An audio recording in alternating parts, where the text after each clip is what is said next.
Sophie, thank you for speaking to Nova Cinema Greece. It's fine. Thank you for speaking to Nova Cinema Greece. We're looking forward for season 5 of Game of Thrones. I wanted to ask you, refresh our memories a little bit. We left Sansa still under the spell of the evil Littlefinger and embracing her darker side. How much can you tell us about her metamorphosis in season 5 and her journey in the new season? I mean, in season 5, nothing's ever, that great in Game of Thrones. She has, really found her feet. But, she's thrown right back in at the deep end this upcoming season. And she's got to kind of figure out again how to survive in a different way, but she still has this strong mentality now that she developed at the end of last season. So she's really approaching these different, hardships in a different way than she has been in past seasons. This is what I loved, and I'm looking forward to it in season 5, that I feel that more and more women of the show get more empowered. And I was wondering, behind this medieval disguise of the show, is there a strong quality, is there a very fair gaze on women and their capability of leadership and strength?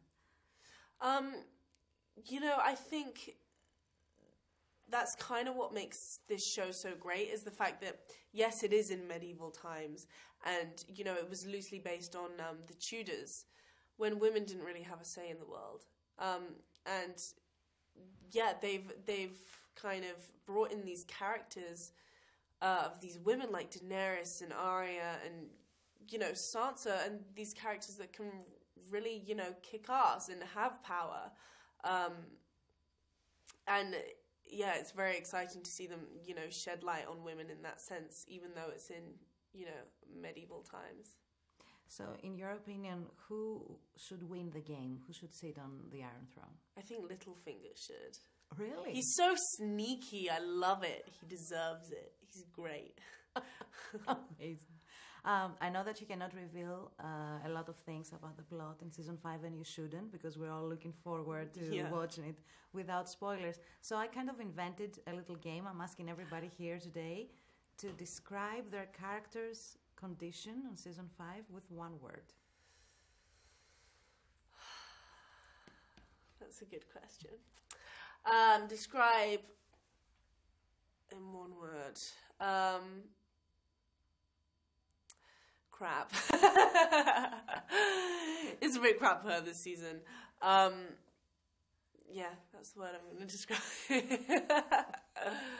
What I love about the show is that it becomes bigger and bigger every season, but it also becomes better and better. The writing is great and the acting is impeccable. And I was wondering, is it sometimes a little bit intimidating, all these expectations and all this quality that you should every time achieve? As actors in that show, do you feel a pressure from, to get better every time? There is a lot of pressure. I mean, the first season or so, that we didn't really feel like a huge amount of pressure because it hadn't gotten, it hadn't built up so much momentum back then. But I think, there is always pressure to, strive to make this show as great as it can be.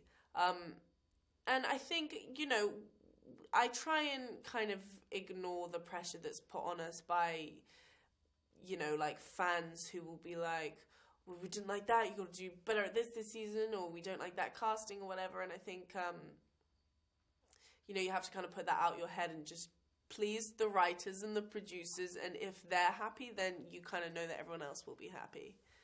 Because it's difficult. They're the most difficult to please. And true, you have to trust them because they're doing an amazing job so far. So yeah, they're amazing. Talk to me a little bit about the change in your clothes and your outfits now. You're kind of a Maleficent character. Do you enjoy that? I really enjoy it. It was so nice to kind of, shed that stark, red hair and then get rid of the clothing because all the time Sansa had her own style, but it was always influenced by I mean, at the beginning, it was obviously like the northern style influenced by her mother, and then it went to influences by Cersei, and then influences by Marjorie, and then she kind of went back to her mother's style, and now she's kind of like, she wanted to create her own style, and she wants, you know, her own kind of house in a way. She's just becoming a totally different person, which was so exciting. That's true. Could I bother you with a quick hello to the Greek fans? Yeah, sure. At the camera, maybe? Hello, all my Greek fans. I hope you really enjoy the show. Game of Thrones is pretty good. Tune in to watch season 5.